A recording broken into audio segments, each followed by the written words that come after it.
Merci de choisir Espace TV pour vous informer. Bonsoir, bienvenue à tous. Les titres du journal. Comment améliorer les rapports police-population? La question était au centre d'une formation qui a regroupé près de 300 agents à l'école de police de Kagbele. Il s'agit des agents venus de Conakry, Koya et Dubreka et c'est au terme de 3 mois d'apprentissage qu'ils ont été libérés ce vendredi. L'instrumentalisation et l'implication des jeunes dans les actions de violence en Guinée, les partenaires se questionnent et veulent y trouver une réponse durable. C'est dans ce sens que des actions se multiplient, comme vous le verrez dans ce journal. Et c'est tout pour les titres. Tout de suite, les détails.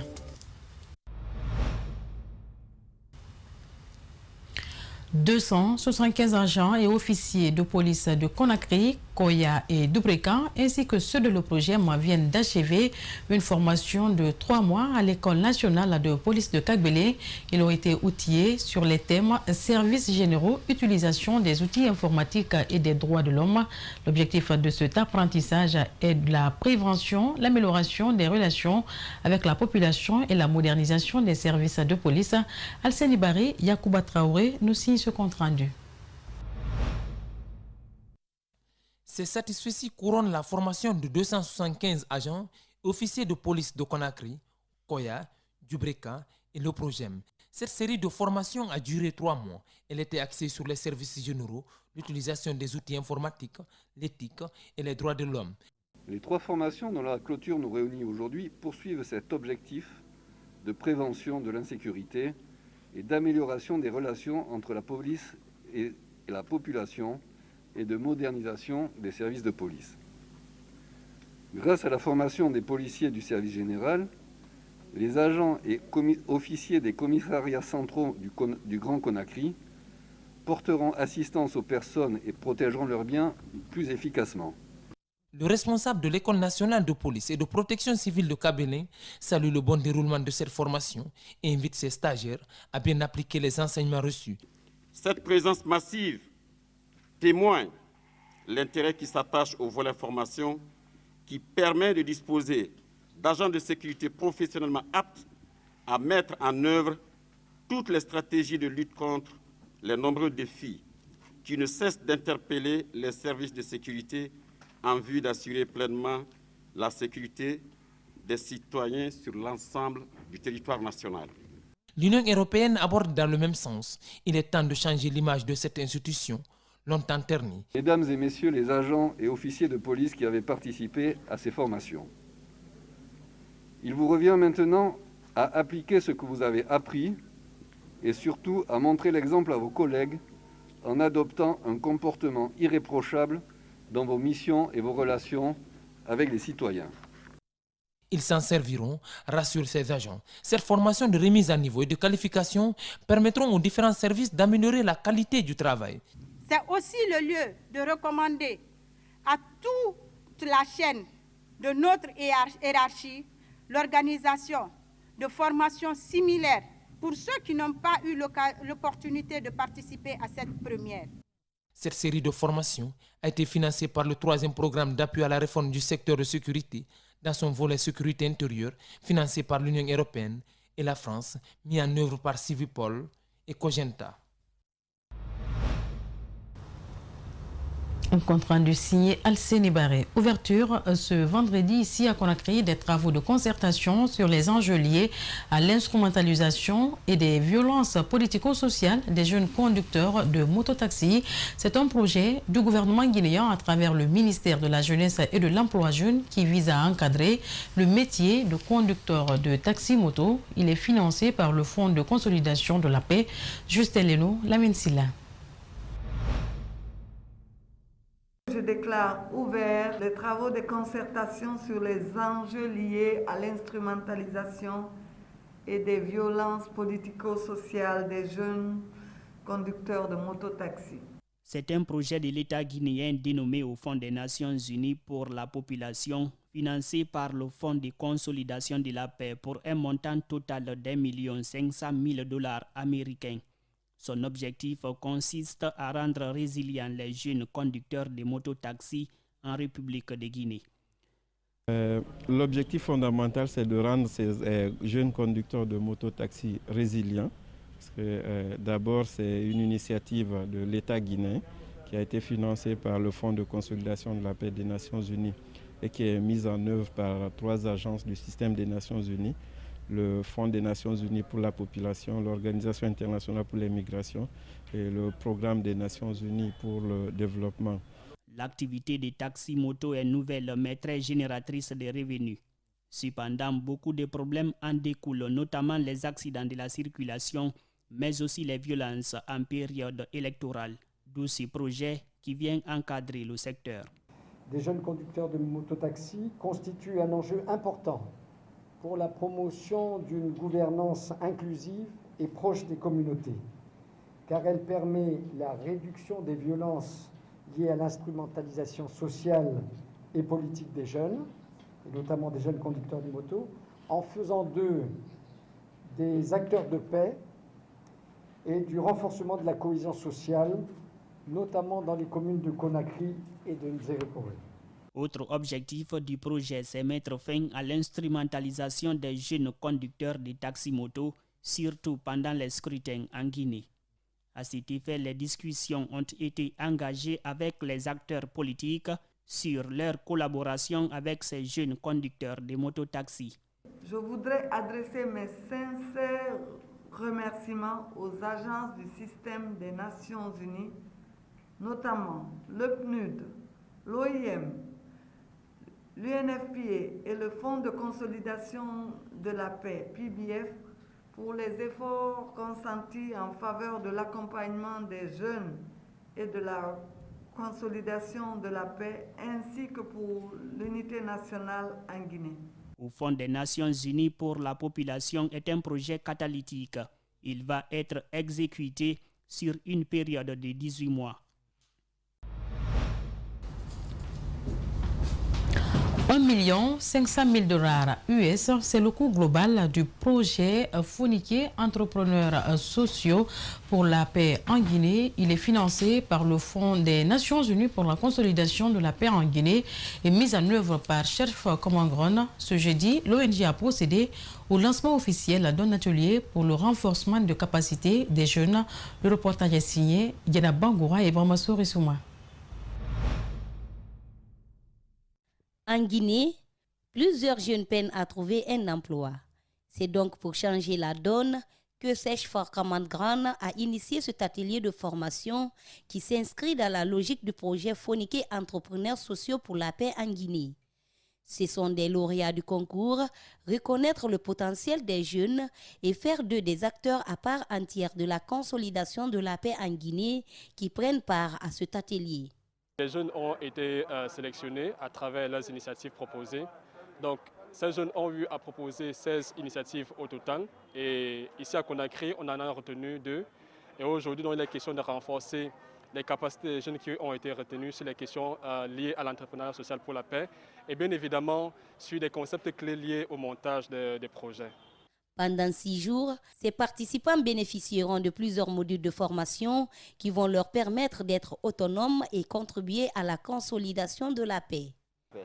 Et ils vont voir comment, par exemple, des modules comme les atouts et les déficits de l'entrepreneuriat, ils vont voir comment élaborer un plan d'affaires, parce qu'un entrepreneur, c'est celui-là aussi qui a son plan d'affaires. Et ils vont voir aussi élaborer une stratégie de consolidation de la paix. Des formateurs de Oser Innover, de Ablogui, du Club des jeunes filles leaders de Guinée et du Parlement des jeunes du Lion de Fleuve Mano vont les doter de ces compétences. Les 2 projets retenus par cette ONG sont entre autres le Café de l'Espoir des jeunes de la commune de Ratoma, la production des briques pavées et dalettes par les jeunes de Matoto. Ces derniers s'engagent à changer le visage de leur commune. Avec notre Café de l'Espoir, nous comptons maintenir la paix, surtout dans la localité de Wanindara. Comme vous le voyez, c'est un défi pour nous. Cette fabrication des briques et pavés. Mais en faisant cela, on doit organiser d'abord une formation de l'entrepreneuriat jeune et plutôt aussi les formations aussi en fabrication des briques et pavés. Parce que nous allons employer des jeunes. Ce projet est financé à hauteur d'1 500 000 $ par le Fonds des Nations Unies pour la consolidation de la paix. Il s'étendra sur 18 mois. Autre actualité de cette édition, l'Union pour le progrès de la Guinée, UPG de feu Jean-Marie Doré, prépare son congrès électif pour mi-mai. Ce jeudi, c'est le président Jean-Alfred Matos qui a présidé donc la réunion préparatoire. Il reconnaît que l'UPG traverse une profonde crise. C'est ainsi qu'il invite tous les militants à œuvrer pour la préservation des valeurs du parti. Il faut tout de même préciser que les partisans de Jacques Bonimi n'ont pas tardé à qualifier le camp de Maître Matos de dissident. Reportage Mamoudou Boulere Diallo et Lach Mamada Liouba. Ce congrès projeté, s'il a lieu, vise non seulement à élire un nouveau président, mais aussi à définir une nouvelle ligne de conduite de l'Union pour le progrès de la Guinée, annonce Maître Jean-Alfred Matos. Le congrès, en tenant compte des impératifs de la pandémie que vous connaissez, en tenant compte des impératifs des 2 mois de carême catholiques et musulmans qui se chevauchent, nous avons donné une date de mai, de mi-mai, qui va être précisée, pour que ce congrès-là se fasse, parce que nous tenons à ce que la mobilisation soit effective. Jean-Alfred Matos sera-t-il candidat pour un autre mandat à la tête de l'UPG? Oui, certainement, puisque j'avais dit que j'aviserais, mais en tenant compte des déshydratats de certains membres du parti, je viens en fin de mandat, j'avise que je serai candidat. En attendant, le parti de feu Jean-Marie Doré traverse une crise profonde, reconnaît Maître Matos. Le parti, créé depuis 1992, est en ce moment même divisé en 3 tendances. La tendance de Henri Pogoumou, qui était le président intérimaire au décès de feu Jean-Marie Doré. Moi qui suis venu après, dont mon mandat est en cours. Jacques Bonhomy qui a eu la dissidence, qui est auteur de cette dissidence. Mais nous tendons la main, moi personnellement je tends la main. Et je dis toujours que nous sommes nécessairement complémentaires. Que ce soit Jacques, que ce soit Henri, que ce soit moi. Nous n'avons pas, comme j'aimerais les doyens le disent, personne n'a le titre foncier de l'UPG. Et donc, personne n'est indispensable pour le parti, soutient-il. Maître Matos invite tous les militants, notamment les membres statutaires, à se mobiliser pour en finir avec la crise. La grosse question est celle de savoir si Jacques Bonimi prendra part à ce congrès.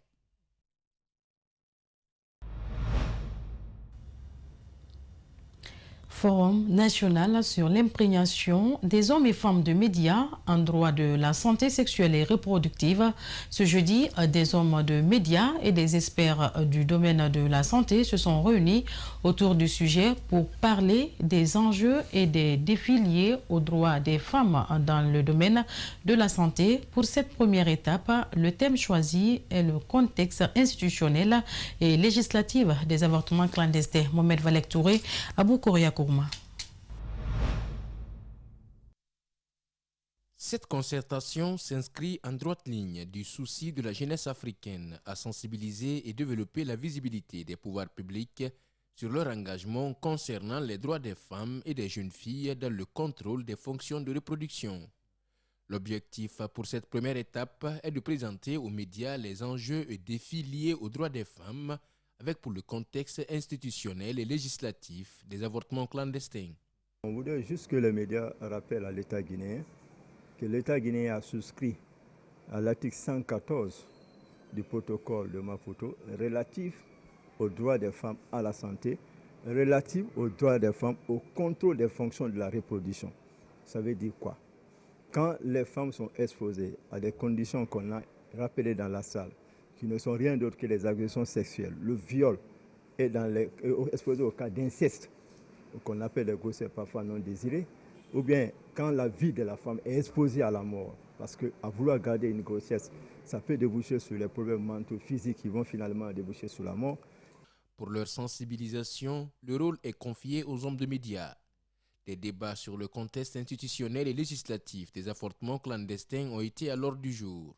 Quelques experts dans le domaine de la santé y ont pris part et ont tour à tour expliqué les conséquences liées à l'avortement clandestin. Si on parle du protocole de Maputo dans le cadre de la santé, de la reproduction et des droits de la femme, c'est parce que la Guinée a ratifié ce protocole et donc il doit l'appliquer dans toute sa mesure, notamment au niveau de l'article 14. En 2003, devant l'Union africaine, quelques engagements relatifs aux droits des femmes, notamment dans le domaine de leur protection à la santé, ont été pris. L'important est donc d'attirer les pouvoirs publics guinéens à s'intéresser au sujet. Il y a une ouverture mondiale aujourd'hui au niveau de tous les sujets, au niveau surtout des jeunes filles, des jeunes femmes. Donc il faut qu'elles s'acceptent de se planifier pour éviter parce qu'on ne peut pas dire que l'avortement est une méthode de planification, c'est loin de là. L'avortement, c'est une conséquence, ça a des conséquences graves sur la santé. L'importance des médias dans l'application du protocole a été aussi ressortie au cours des débats. Ils promettent de s'impliquer pour que la femme retrouve sa place normale dans la société. Et pendant ce temps, le projet d'extension de la nationale Koya-Pamelap laisse des cris derrière lui. À Farmoria, dans la préfecture de Forêt-Caria, les travaux routiers ont touché plusieurs domaines agricoles. Dans le district de Dara, par exemple, 65 palmiers, 5 manguiers, un oranger et plusieurs arbres fruitiers thérapeutiques ont été détruits. Depuis un an maintenant, il y a encore des victimes qui attendent toujours leur indemnisation en vain. Nos reporters, donc Ali Badara Kamara et Kerno Sadouba, sont allés à leur rencontre. Suivez. À plus de 100 km de Conakry, une plantation à perte de vie située en bordure de la nationale Forêt-Caria-Pamelap dans le district de Dara, sous-préfecture de Faramoria, préfecture de Forêt-Caria. Ce domaine agricole appartenant à feu commandant Karamoko Kamus Kamara a été durement touché par les travaux d'extension de cette route financée par la Banque africaine de développement. Après le passage des machines, derrière une image de désolation. Cette plantation, elle a été touchée par les travaux de dégagement de l'autoroute qui va de Koya jusqu'à la frontière sierra-léonaise. Les machines sont passées ici le 19 janvier 2020. Donc, depuis cette date, à nos jours, nous, on n'a reçu aucun dédommagement. Ici, les travaux d'extension de la route Pamelap ont touché plus d'une famille. Des gros montants auraient été distribués pour dédommager les victimes. Mais plus d'un an après, la famille Kamara réclame toujours sa part, comme si l'argent qui lui était destiné à trouver d'autres destinations. 5 mois après le dépôt de ma réclamation, monsieur le ministre des Travaux publics, à l'époque monsieur Naïté, avait fait une déclaration sur Espace FM, comme quoi que toutes les familles sont dédommagées. À Farmoria, il y a eu des remous parce qu'il y a des familles qui n'étaient pas d'accord, qui n'avaient pas reçu leur indemnisation. L'ampleur des dégâts causés dans cette plantation et surtout la méthode utilisée a entraîné un choc énorme chez les victimes qui sont à leur deuxième mauvaise expérience. Car ce domaine a été coupé en deux et morcelé suite au passage de la route qui relie le port minéralier de Konta à la carrière du minerai de fer de Yomboyeli. Dans ce domaine, il y a eu 65 palmiers qui ont été abattus, des manguiers, des arbres de tout genre. On a fait la réclamation, les documents sont là, le président du district a son document signé et cacheté. Farmoria, depuis le lancement des travaux d'extension de la route Koya-Pamelap, aucun planteur n'a été indemnisé. Si j'ai décidé de rendre cette affaire publique, c'est parce que je vais donner une chance à l'administration de régler cette affaire à l'amiable. Sinon, autrement, je vais vers la justice, j'intente une action contre le ministère des Travaux publics afin que je sois dédommagé. Et c'est cet élément, signale Badara Kamara, qui met fait en ce journal. Il a été réalisé par Mamadou Sadio Baldé, coordonné à la régie par Lamine Sinibé, Abakar Fotesouma et Salimou Fofana. Grand merci à tous de l'avoir suivi. Bonne soirée sur Espace TV. Au revoir.